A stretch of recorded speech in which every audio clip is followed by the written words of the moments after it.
Здравствуйте, мои дорогие друзья! Начинаю новый влог, и сегодня я в путешествии.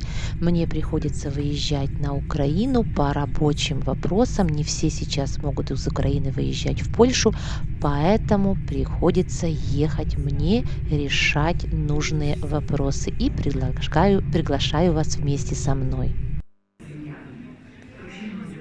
Я сейчас нахожусь на вокзале в Кракове и буду садиться на поезд. Я выбрала такой способ перемещения, потому что не знаю, какая ситуация на границе, и поэтому мне кажется, что поезд будет самым таким безопасным методом, вернее, способом передвижения.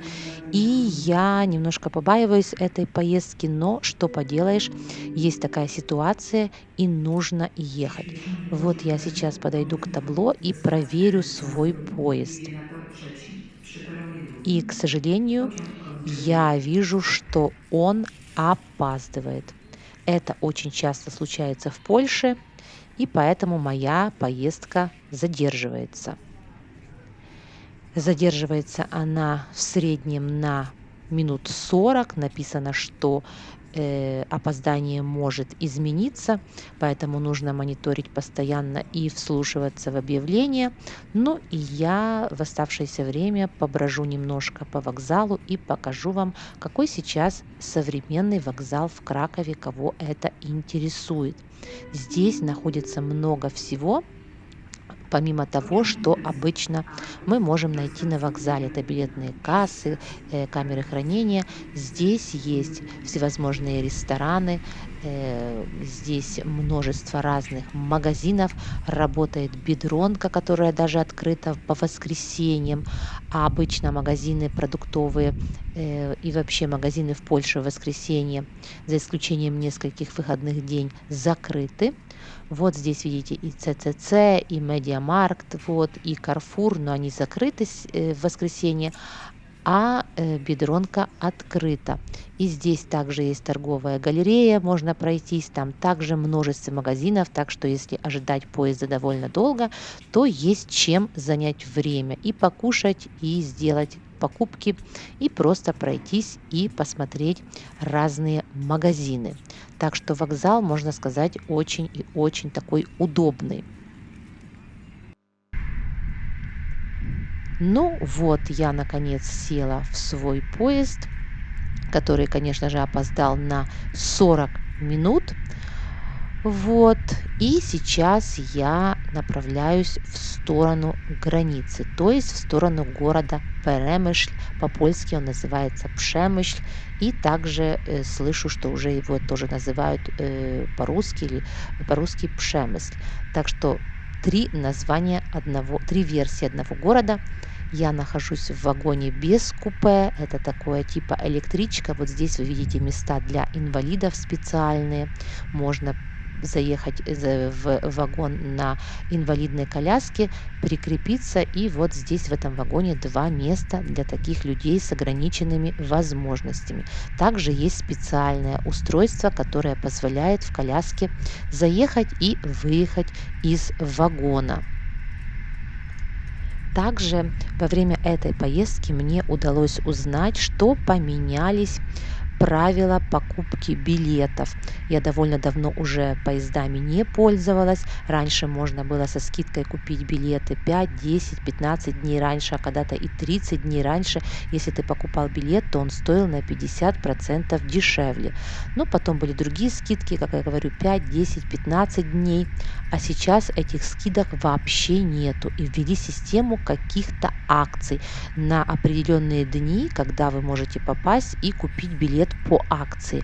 Но способ попасть на эту акцию такой запутанный и вообще непонятный, и кассирши не хотят информировать до конца, поэтому буду узнавать уже попозже.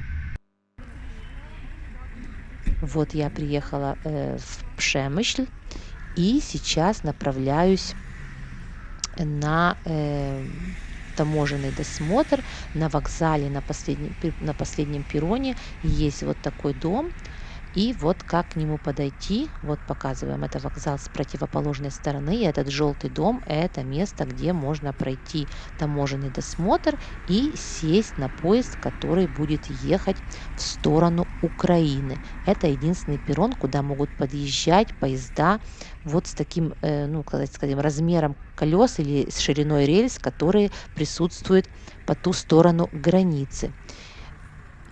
Вот, чтобы видели, там есть туннель, вот я его сейчас приближаю вам.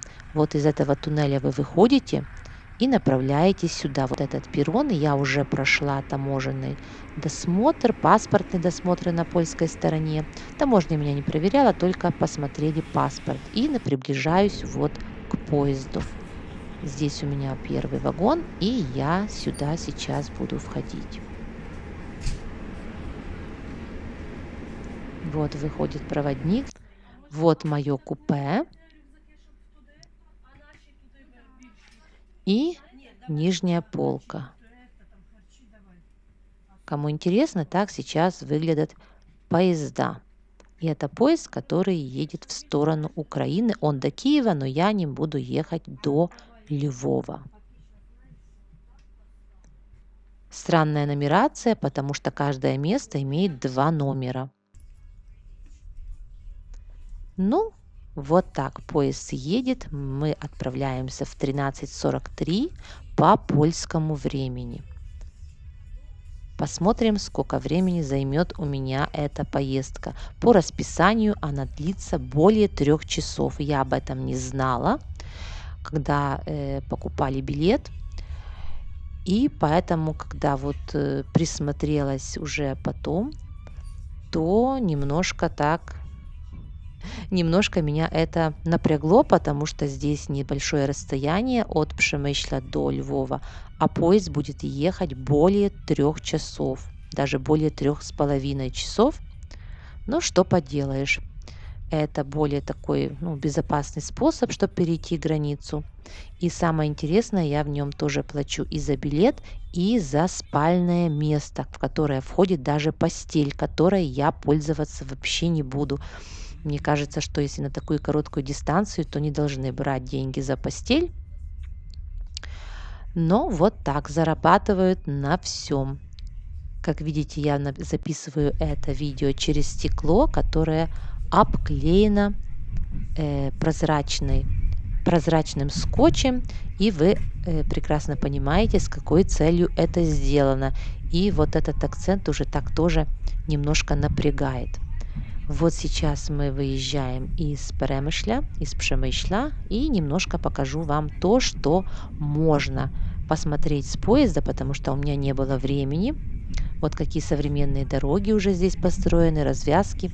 У меня не было времени пойти вам поснимать, потому что, как вы понимаете, мой поезд опоздал на 40 минут, и времени в Przemyśle у меня было совсем немного. Поэтому, что смогла для вас, то и записала. Ну и теперь только из окна поезда могу вам показать то, что видно. Скажу вам, что людей в моем вагоне немного. И из того, что я сориентировалась, многие едут дальше. До Львова тоже едет несколько человек, но большинство едут дальше. Но и так занято только несколько купе, а целый вагон, можно сказать, пустует. Так что из Польши этим поездом много людей не едет.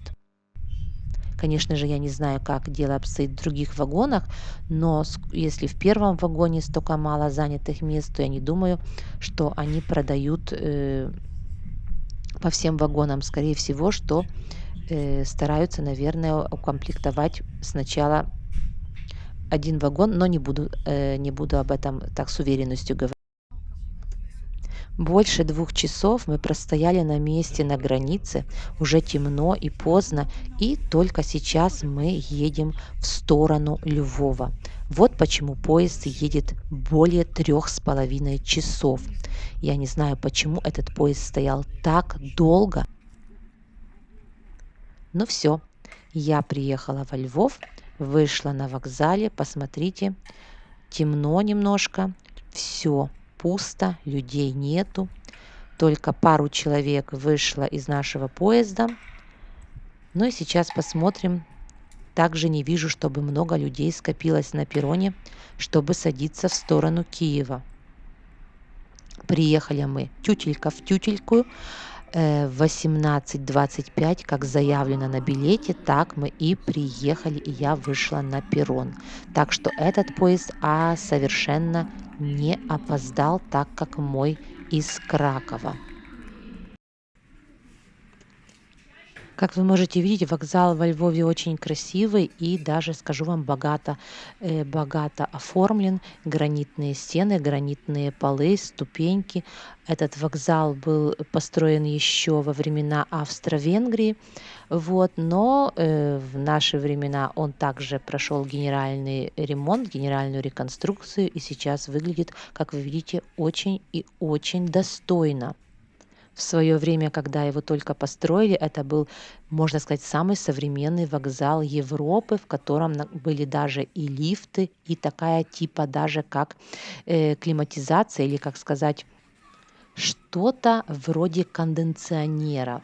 Ну, конечно же, не в современном смысле этого слова, но вокзал был по последнему слову техники, и даже были какие-то устройства, которые вывозили багажи на перроны. Но это так, немножко ракурс.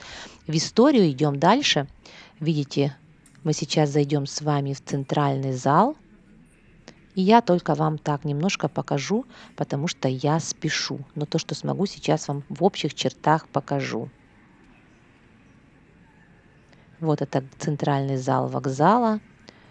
Красивый потолок, люстра.